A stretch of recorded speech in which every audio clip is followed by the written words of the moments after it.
हंसी के चुटकुले लेकर के आ रहे हैं आपको हंसने के लिए कंपनी कॉमेडियन हास्य कलाकार पप्पू सिंह सिसोदिया।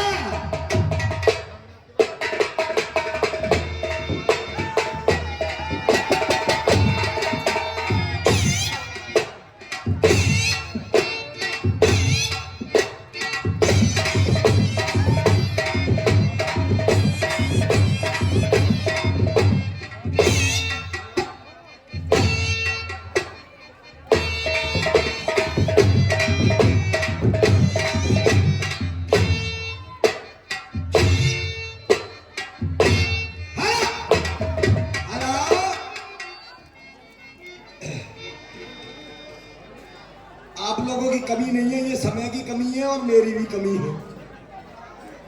आप जो खड़े हैं, ये खड़े होने की भी एक बीमारी होती है।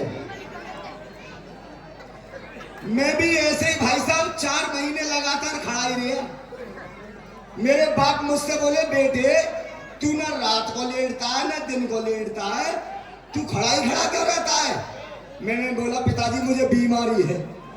बोले, उल्लू के पट्टे, बीमारी को छुपाते नहीं है, अगर डॉक्टर के पास जाओगे फिर भी बतानी पड़ेगी, लेकिन ये बता तुझे क्या बीमारी है खड़े होने की? मैं बोला, पिताजी अगर आप पूछ रहे तो मैं बताता हूँ, मुझे खड़े होने की बीमारी क्या है, मुझे बवासीर की बीमारी है। तो मैं यहाँ देखता हूँ कुछ लोग बवासीर की बीमारी के हैं, जिन्हें बीमारी नहीं है वो तो बैठ जाएंगे, और जिन्हें बीमारी है वो खड़े ही रहेंगे। देखो बच्चे तो बैठते जा रहे हैं। तो सभी भाइयों के लिए राम राम, जय हिंद, नमस्कार, गुड नाइट। अभी आप सुन रहे थे, पहले सुना था वंदना कार्यक्रम, उसके थोड़ी देर बाद आप सुन रहे थे राष्ट्रीय गान, उसके बाद में देख रहे थे ग्रुप डांस, यानी मिला जुला रंगारंग प्रोग्राम। तो जो भी आपने अब तक सुना था या देखा था वो आप लोग हजम कर गए, मुझे उम्मीद है और विश्वास है। अब आप लोगों के सामने मैं आ चुका हूं, तो थोड़ा सा इसे भी इस्तेमाल करो, थोड़ा सा मुझे भी डका रहेंगे। साइकिल साइकिल साइकिल, बुढ़ा कहता है लाओ साइकिल, बच्चा कहता है लाओ साइकिल, और जवान कहता है लाओ साइकिल। जिधर देखो एटलस साइकिल ठटना रही। पहले के जमाने में अब तो ये मोटरसाइकिल चल गई है, लेकिन साइकिल चलाने के भी तरीके अलग अलग हैं। कुछ भाई साइकिल चलाते हैं गंवार पने से, मैं बताऊंगा साइकिल कैसे चलाई जाती है। लेकिन इतना याद रखना, मेरी साइकिल में ब्रेक ना आए, अगर किसी बुढ़े के ऊपर चढ़ जाए तो बुरा मत मानिए, क्योंकि मेरी साइकिल बुढ़ों पे ही ज्यादा चढ़े है। बप्पा बचे रही हो तुम।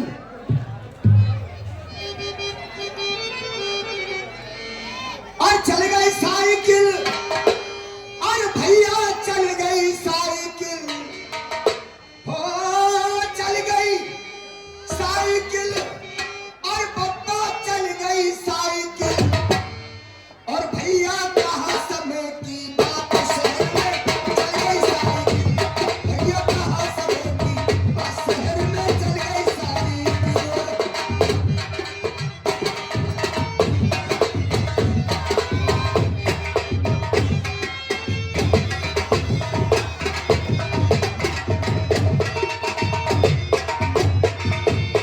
आजकल के नए नए पट्टा देखिए, आजकल का नया खून है, वो क्या कह रहे हैं अपने बाप से।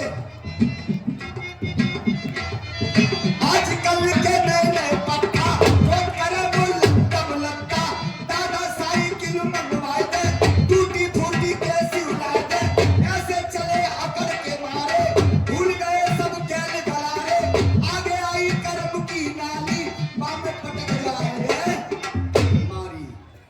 आगे आगे नाली, एक हाथ से हैंडल पकड़ा पड़ा है, एक हाथ में सिगरेट लग रही है, गाल में गुटखा और से पड़ा है, सामने से कोई माता बहन आ रही थी, नजर उसकी तरफ है। ये ना देख रहा है कि मेरे पहिया कहाँ जा रहा है साइकिल का। अगर ईंट का अद्धा आ गया इतना बड़ा, जैसे ही अगला पहिया गया है साइकिल का बैलेंस बिगड़ गया, साइकिल को भी नहीं संभाल पाया।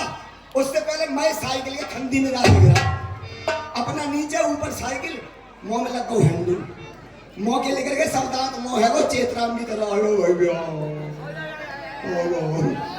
और टूटे दांत भया मछेरो, और भैया हंस रहे खिल रही खिल, भैया कहा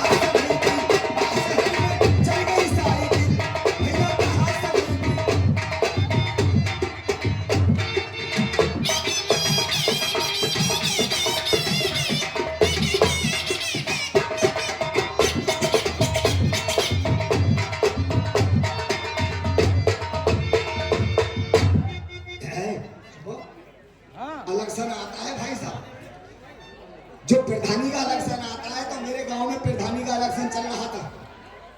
उस समय दारू भी खूब बिकती नहीं है, फ्री में पीने वाले पैदा ना हो गए, बहुत से तो मर जा रहे हैं इलेक्शन में, पीते पीते सब फेफड़े गायब हो जा रहे हैं। तो भाई साहब, जो इलेक्शन में खड़े हुए नेताजी, गांव वालों ने उनसे बोला कि नेताजी ऐसा करना कि आप इलेक्शन में खड़े हो रहे हो, कल के लिए मंच लगाएंगे गांव में और वहां भाषण देना है तुम्हारे लिए, ये झंडा ले जाओ, ये झंडा धो करके लाना और कल स्टेज के आगे फहरा देंगे उसके लिए। भाई साहब, नेताजी घर पहुंच गए, नेताजी ने साबुन से खूब झंडा धोया, धोने के बाद में सुखा दिया और खुंटी पे टांग दिया।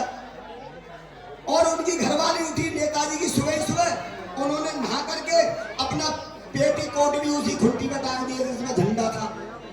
अब नेताजी ने नाश्ता किया और सुबह ही उठे, नाश्ता करने के बाद में खुंटी पे से बजाय झंडे के पेटीकोट कंधा पे डालकर और पहुंच गए स्टेज पर। तो वो टंगवा दिया ऊपर के लिए पेटीकोट। अब पब्लिक बैठी हुई भाषणबाजी देने लगे नेताजी के भाइयों एवं बहनों, सज्जनों एवं सज्जनियों, हम तुम्हारे लिए सबके लिए बड़ी बड़ी सुविधाएं करेंगे, किसी भाई को गरीब नहीं रहने देंगे।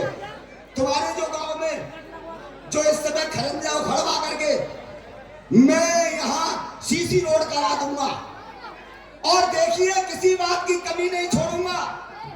पर ये जो झंडा देख रहे हो, जब सबकी बुढ़ों की झंडे पर नजर गई कि ये जो झंडा देख रहे हो, ये हमारे इस देश की आन है, बान है, शान है। जो इस झंडे के नीचे आ गया बस इसी का होकर के रह गया। ये जो झंडा देख रहे हो, ये हमारे तुम्हारे लिए सबके लिए सपोर्ट है, सपोर्ट। तभी एक पब्लिक मैन पे ना रुका गया, बुढ़े उठ गए, बोले हाँ नेताजी तुम्हें क्यों ना सपोर्ट होगा, क्योंकि ये तो झंडा नहीं है, ये तो तुम्हारी बहू का है पेटीकोट। तो भाई साहब, ऐसे भी कुछ लोग हैं संसार में। अब इसी के साथ देखेंगे आप लोगों के लिए आदर्श राम लीला